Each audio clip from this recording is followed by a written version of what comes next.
Hey everybody, in this video I want to talk to you about how often you should release new version for your software product. Now I remember a while ago when I was working with Hootsuite that they used to release every single day, multiple times a day, new versions of their product. They had continuous integration, continuous delivery, and that really made them very strong. Now their team, their development team was very strong as well. Many developers, they had different teams, everything worked really nice and smooth. But later on, I remember that I met two co-founders of the same startup. And when I was talking to them, I asked them, well, when was your last release? And they said, well, it was about 6 months ago. I mean, I thought I couldn't believe that. 6 months going without a release while they were paying their developers, while their customers could be exposed to other similar products, to other competitors, while they had issues and bugs. And their customers kept on having those issues and bugs because they didn't release at all fixes or whatnot. So I asked them, why do you release so far apart? And they said, well, because we can't really trust our development team right now. Our product seems unreliable and we need to fix that. Now, it totally made sense. It made sense, the fact that they didn't release while they were concerned about the quality of their product. Now, what it didn't make sense is that it's been 6 months since they actually had and noticed the problem and still haven't fixed it. So if that is your situation, go ahead and fix it. Now, there are a few things and few reasons for which you may want to release new versions of your software product, right? Now, one of them might be that there are major bugs or there are significant bugs in your product and you want to fix them. Now, the second one, which is standard one, is that you want to release new functionality or you want to improve functionality for the product so that users can benefit from it. Number one was fixing it for your users. Number two was improving the experience with new features for your users. And there's a number three, which is for operational and internal purposes. You want to build, internal tools, internal reporting, admin tools, platform improvements, things that you benefit from them as a company, optimization of the product, and anyway, things that your end user doesn't see into not necessarily the performance, but not in the functionality itself. So there are a few risks. If any of those three reasons come to your mind, and they should, and you want to release, well, there are a few risks that you expose yourself and you should think about when you're planning a release. Now, one of those risks is the fact that you can break your product.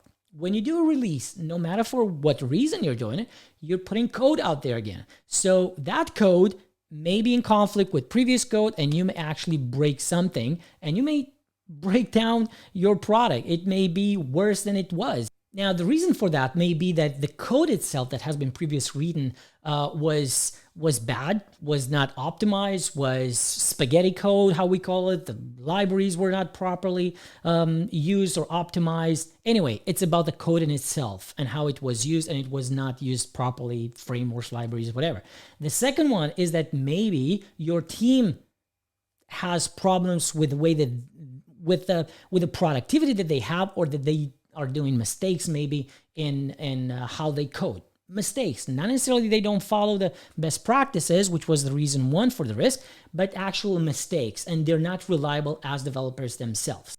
So then if you want to release, the first step that you have to do is fix your development team. If there are any issues with your development process, if you don't feel that it's solid enough, the code, if you don't feel that your development team is solid or senior enough, fix that first. Make an audit of your product, do something about it, try to fix it, or at least identify the issues so that you can have more, you can know at least the areas that are more risky. Now, definitely I would suggest go fix those areas, refactor or anything, fix that. Because if you don't fix your code properly, or at least you don't know where there's a higher risk, then chances are that you can definitely make it worse with a release.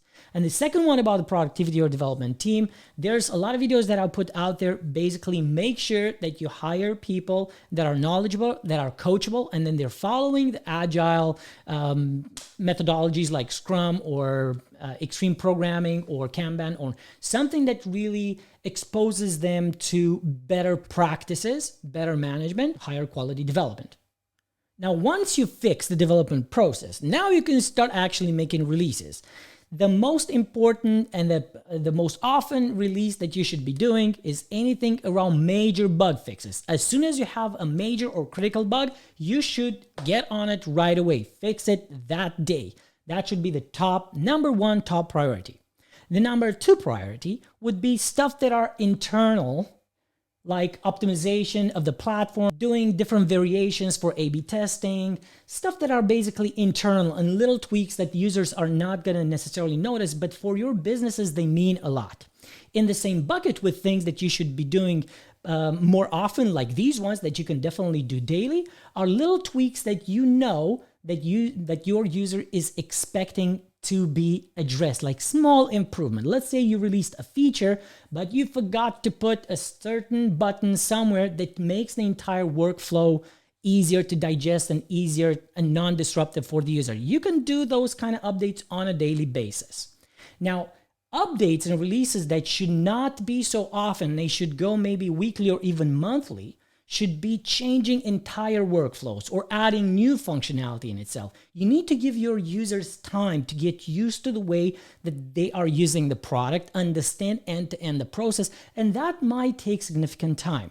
Not only that, but even for marketing purposes, it's really good for you to announce a set of changes at the same time. You know, one of the companies that I really like, and I receive release notes, and I read them not often, but every week, let's say, every couple of weeks, is Coda.io. I love this app.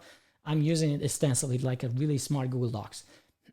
And I like to see a list of improvements. In one email, a bunch of stuff, really nice, with screenshots in there, functionality, little GIFs, stuff that really show me, oh, so this is how this little feature fits into the entire workflow.